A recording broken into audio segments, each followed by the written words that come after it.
روس اور شمالی کوریا کا دفاعی معاہدہ، جنوبی کوریا کا یوکرین کو ہتھیار فراہم کرنے پر غور۔ اسرائیل کی غزہ میں فوجی کارروائی، جنگی قوانین کی خلاف ورزی ہو سکتی ہے، اقوام متحدہ۔ بھارت کے دارالحکومت دلی میں ہیٹ ویو، 2 روز میں 50 سے زائد اموات۔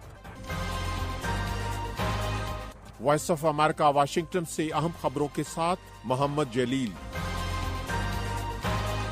جنوبی کوریا کا کہنا ہے کہ روس اور شمالی کوریا کے مابین بدھ کو طے پانے والے دفاعی معاہدے کے بعد سول یوکرین کو ہتھیار فراہم کرنے پر غور کرے گا۔ یہ بات جنوبی کوریا کے صدارتی دفتر کے ایک عہدیدار نے روس اور شمالی کوریا کے درمیان طے پانے والے معاہدے کی تفصیلات منظر عام پر آنے کے بعد کی ہے۔ مبصرین کا کہنا ہے کہ روس اور شمالی کوریا کے درمیان طے پانے والے معاہدہ سرد جنگ کے خاتمے کے بعد دونوں ممالک کے درمیان ایک مضبوط تعلق کی عکاسی کرتا ہے۔ یہ معاہدہ ایک ایسے وقت طے پایا ہے جب روس کو یوکرین جنگ کی وجہ سے مغربی ممالک کی طرف سے تعزیرات کا سامنا ہے، جبکہ شمالی کوریا کے تعلقات جنوبی کوریا کے ساتھ تناؤ کا شکار ہیں۔ روس اور شمالی کوریا نے کسی بھی بیرونی جارحیت کی صورت میں ایک دوسرے سے تعاون کرنے پر اتفاق کیا ہے۔ ادھر جنوبی کوریا اور امریکہ نے روس اور شمالی کوریا کی بڑھتی ہوئی قربت پر تشویش ظاہر کی ہے۔ یہ وائس آف امریکہ واشنگٹن ہے۔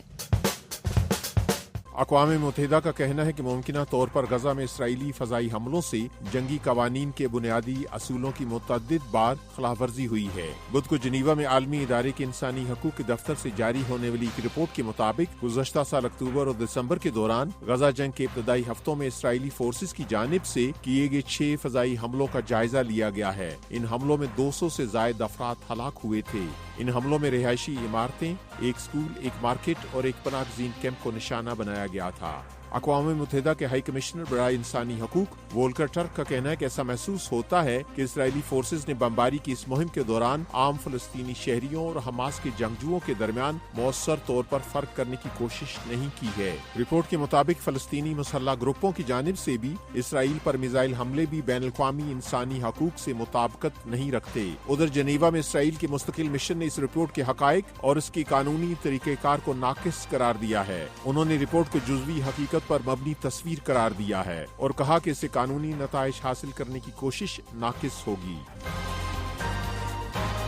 اقوام متحدہ کے ادارہ برائے پناگزین کے سربراہ نے سوڈان میں جنگ کے خاتمے پر زور دیا ہے، جہاں بھوک اور تشدد سے لاکھوں افراد اپنا گھر بار چھوڑنے پر مجبور ہوئے۔ وائس آف امریکہ سے ایک انٹرویو میں فلپو گرینڈی نے کہا، انہوں نے کہا کہ یہ لوگ خوفناک تشدد اور انسانی حقوق کی شدید خلاف ورزیوں سے جان بچانے کے لیے فرار ہو رہے ہیں۔ انہوں نے جمعرات کو مہاجرین کے عالمی دن کے موقع پر نظر انداز کیے اس بحران کو دنیا کے سامنے اجاگر کرنے کی توقع کی ہے۔ اقوام متحدہ متنبع کر چکی ہے کہ سوڈان کے لاکھوں شہری شدید غذائی عدم تحفظ کا شکار ہیں۔ اقوام متحدہ کا کہنا ہے کہ 2 متحارب دھڑوں کے درمیان 14 ماہ سے جاری خانہ جنگی کی وجہ سے 60 لاکھ افراد بے گھر ہو چکے ہیں۔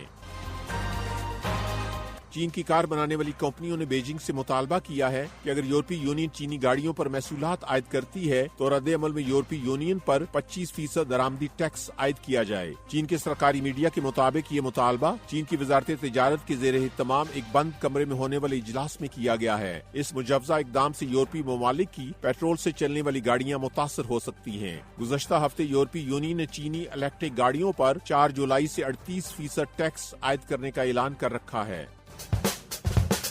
یہ وائس آف امریکہ واشنگٹن ہے۔ بھارت کے دارالحکومت دلی میں 2 روز کے دوران ہیٹ ویو کے نتیجے میں کم سے کم 52 افراد ہلاک ہو گئے ہیں۔ بھارتی میڈیا کے مطابق بدھ اور جمعرات کو دلی کے مختلف اسپتالوں میں گرمی سے مرنے والے 52 افراد کی لاشیں لائی گئی ہیں، جن میں سے بیشتر اوپن ایریا میں کام کرنے والے افراد تھے۔ بھارت کے محکمہ موسمیات نے رواں ماہ موسم معمول سے زیادہ گرم رہنے کی پیشگوئی کی ہے۔ بھارت میں 1 مارچ سے 18 جون کے دوران 40,000 سے زائد ہیٹ سٹروک کے کیسز سامنے آئے ہیں اور کم سے کم 110 افراد کی ہلاکت کی تصدیق کی گئی ہے۔ وائس آف امریکہ واشنگٹن کی اردو سروس سے خبروں کا یہ بلیٹن اب ختم ہوتا ہے۔ میں ہوں محمد جلیل اور ایڈیٹر تھی سارہ حسن۔